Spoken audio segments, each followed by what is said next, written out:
किसानों की income double करने का संकल्प लेते हुए केंद्र की सत्ता में आई मोदी सरकार की सकारात्मक पहल से रायबरेली के किसानों को खास लाभ पहुंचने लगा है।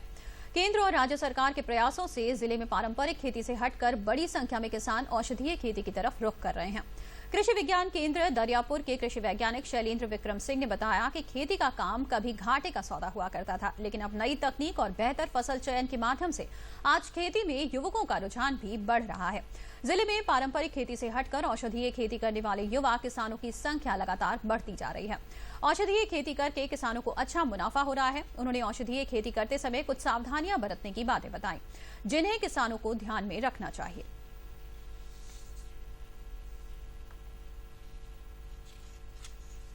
मैंने परंपरागत खेती धान गेहूं आदि सभी की है, किंतु धान गेहूं में लागत ज़्यादा लगती है और किसानों को समय पर मूल्य नहीं मिल पाता है, साथ ही श्रम ज़्यादा लगता है।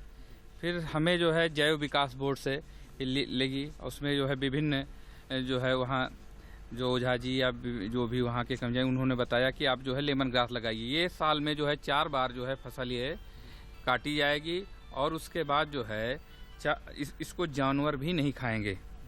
जानवर नहीं खाएंगे तो उससे यह है कि हमको एक तो समस्या ताकने की ख़त्म हो गई, सिंचाई भी कम करनी पड़ती है और इसका लगभग औसत उन्होंने जो भी अभी हमने तो पहली बार शुरू किया है, फिलहाल जिन किसानों से हमने बात की उन्होंने बताया कि लगभग 1 एकड़ में लगभग 1 लाख रुपए के आसपास की जो है एक साल में हमको जो है मिल जाती है, जिसमें करीब जो है एक साल में 25,000 रुपये लागत और लगभग 75,000 रुपये हमारा बचत के रूप में आ जाता है। ठीक है, अभी तक हम धान गेहूं और ये सब चीज़ों की फसल करते थे, लेकिन इसमें हुआ क्या कि कभी मौसम साथ नहीं देता, कभी फसल साथ नहीं देती, आए दिन दिक्कतें ही बनी रहती हैं।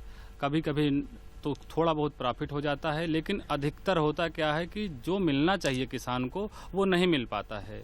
तो हमारे कुछ किसान भाई हैं, हम मिले उनसे तो उन्होंने बताया कि आप ये इसकी खेती करिए, लेमन ग्रास की। ठीक है सर, इसकी ग्रास की करिए तो इसमें क्या है कि एक बार मेहनत करनी पड़ेगी और साल में 3 फसलें कटेंगी, शुद्ध प्रॉफिट मिलेगा। जबकि धान और गेहूं में ये मौसम पे डिपेंड करता है और मेहनत भी बहुत ज़्यादा लगती है और इसमें इतना फायदा नहीं हो पाता है। सीमैप लखनऊ में औषधि खेती के विषय में प्रशिक्षण मिलता है, तो हमारे पिताजी वहाँ पहुँचे किसी तरह से पता लगा के, तो वहाँ से हमारे पिताजी भी 2-3 प्रशिक्षण ले चुके हैं और हम भी ले चुके हैं 2-3 प्रशिक्षण सीमैप लखनऊ से।